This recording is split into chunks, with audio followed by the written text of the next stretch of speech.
इन दिनों स्वास्थ्य व्यवस्था को लेकर के लगातार झारखंड सरकार कार्य कर रही है और सरकार के स्वास्थ्य मंत्री बन्ना गुप्ता जी का भी प्रयास है कि सुदूरवर्तीय इलाके तक बेहतर से बेहतर मेडिकल की सुविधा लोगों तक पहुंचाई जाए।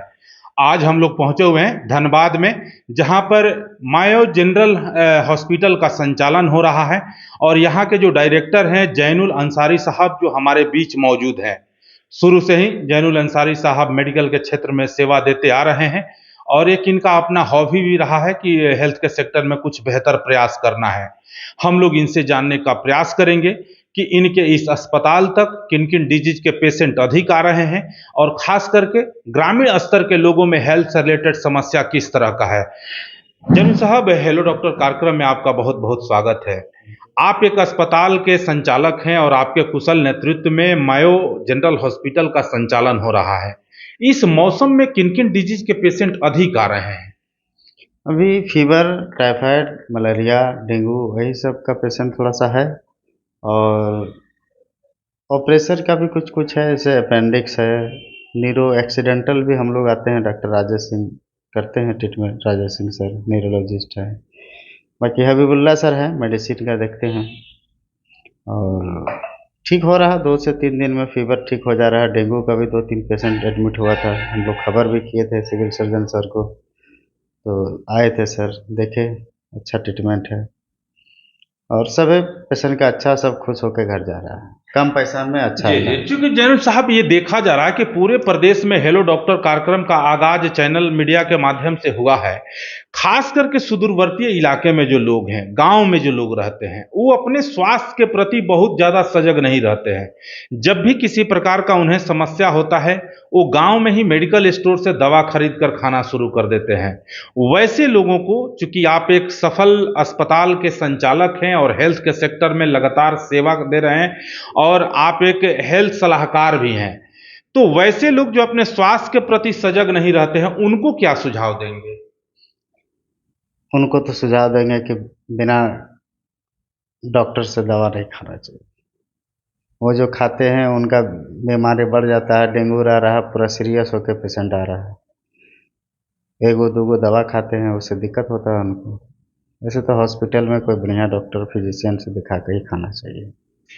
चूंकि एक सवाल और आपसे हम लोग लेंगे, चूंकि सरकार के तरफ से भी लगातार सीएचसी केंद्र हो या प्राथमिक स्वास्थ्य केंद्र हो या सामुदायिक स्वास्थ्य केंद्र हो, वहां पर भी चिकित्सकों की व्यवस्था की जा रही है। तो कहीं ना कहीं ग्रामीण स्तर पर जो भी लोग हैं, वो अगर गांव में डॉक्टर नहीं मिलते हैं तो वहां पर जाएंगे तो उनको निश्चित तौर पर बेहतर कुशल चिकित्सक वहां मौजूद रहेंगे, उनको हेल्थ के सेक्टर में सेवा देंगे। एक सवाल, चूंकि आप एक युवा हैं और लगातार आप हेल्थ के सेक्टर में कार्य कर रहे हैं और मायो जनरल हॉस्पिटल के संचालक भी हैं, अभी वर्तमान परिवेश में ये देखा जा रहा है, चूंकि डॉक्टर को सेकंड गॉड के रूप में माना गया है, लेकिन आज के परिवेश में यह देखा जा रहा है कि मेडिकल के प्रोफेशन में भी कमर्शलाइजेशन काफी हावी होते जा रहा है। आए दिन बड़े बड़े अस्पताल खुल रहे हैं, बड़े बड़े नर्सिंग होम खुल रहे हैं। कई ऐसे अस्पताल या नर्सिंग होम में देखा जा रहा है कि मेडिकल अथी आपका मेडिसिन जो है अधिक प्रेस्क्राइब करना, अधिक जांच लिखना, इसको लेकर क्या कहेंगे आप?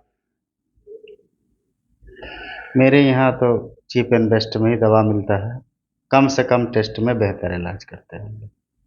चूंकि जैनुल साहब, हम लोग आपका बात नहीं कर रहे हैं, चूंकि आपके अस्पताल के बारे में जब हम लोगों ने यहाँ जानकारी इकट्ठा किया, लोगों से संपर्क किया, तो लोगों ने बताया कि गरीबों का अस्पताल है, जहाँ पर कि हम लोग जाते हैं और मायो जनरल हॉस्पिटल जो है वहाँ पर पैसा रहे न रहे, पहला प्राथमिकता होता है कि लोगों का पहले जान को बचाया जाए और उन्हें स्वस्थ किया जाए। तो हमारा जो सवाल है आपके हॉस्पिटल से जुड़ा हुआ नहीं है। इस व्यवस्था में जो चीजें हम लोग देख रहे हैं कि बड़े बड़े अस्पताल खुल रहे हैं, जहाँ पर अभी आपने हाल ही में देखा होगा मधुपुर में एक बहुत बड़ा अस्पताल था जहां पर एक घटना घट गया था। बड़े बड़े चिकित्सकों के नाम हॉस्पिटल में लगाया जा रहा है, लेकिन वहां पर डॉक्टर मौजूद नहीं रहते हैं। तो जो लोग, चूंकि आप एक युवा हैं, नौजवान हैं, इसलिए सवाल आपसे मैं पूछ रहा हूं या आपसे मैं इस पर विचार लेना चाहता हूं कि मेडिकल के प्रोफेशन में कमर्शियल माइंड होकर काम करने वाले लोगों को आप क्या सुझाव देंगे? तो डॉक्टर तो रहना चाहिए वहाँ पर, और बेहतर से बेहतर हर हॉस्पिटल से आग्रह है कि बेहतर से बेहतर इलाज का उपलब्ध कराएं। और अच्छा, कम दवा में बेहतर इलाज, कम जांच में बेहतर इलाज होना चाहिए सबके लिए। चलते चलते अंतिम सवाल आपसे जैनुल साहब होगा कि अगर यहाँ पर मायो जनरल हॉस्पिटल में धनबाद के आकर के अगर कोई व्यक्ति अपना हेल्थ से रिलेटेड सेवा लेना चाहता है, अपना ट्रीटमेंट कराना चाहता है, तो यहाँ तक वो कैसे पहुंचेगा? यहाँ का थोड़ा लोकेशन बताएं। ये धनबाद रोड है, गोविंदपुर, NH 32, नियर सिटी फूल, मायो जनरल हॉस्पिटल, गोविंदपुर। निश्चित तौर पर ये थे मायो जनरल हॉस्पिटल के डायरेक्टर साहब जैनुल अंसारी साहब, जिनका यह कहना है कि तमाम सभी झारखंड वासियों को मेरा एक सुझाव है कि हेल्थ से रिलेटेड अगर किसी भी प्रकार का आपका समस्या होता है तो आप नज़दीकी प्राथमिक स्वास्थ्य केंद्र में अवश्य पहुंचे, क्योंकि गवर्नमेंट की तरफ से वहां काफ़ी कुशल चिकित्सकों की व्यवस्था किया गया है। खास करके देवघर, दुमका, जामताड़ा इस इलाके के लोग अगर इस खबर को देखेंगे तो उनसे भी अपील है कि आपको अगर किसी भी तरह का समस्या हेल्थ से रिलेटेड होता है तो पहले सरकारी अस्पताल में अवश्य जाएं, वहां पर आपको बेहतर स्वास्थ्य लाभ मिलेगा। अगर वहां पर आपके समस्या का समाधान नहीं होता है तो आप धनबाद में आएंगे और गोविंदपुर में आएंगे तो जीटी रोड के बिल्कुल बगल में मायो जनरल हॉस्पिटल है, जहां पर कुशल चिकित्सकों के देखरेख में आपको बेहतर स्वास्थ्य लाभ दिया जाएगा। इन्हीं सारे चीजों के साथ मैं दीनदयाल तिवारी, धनबाद, गोविंदपुर।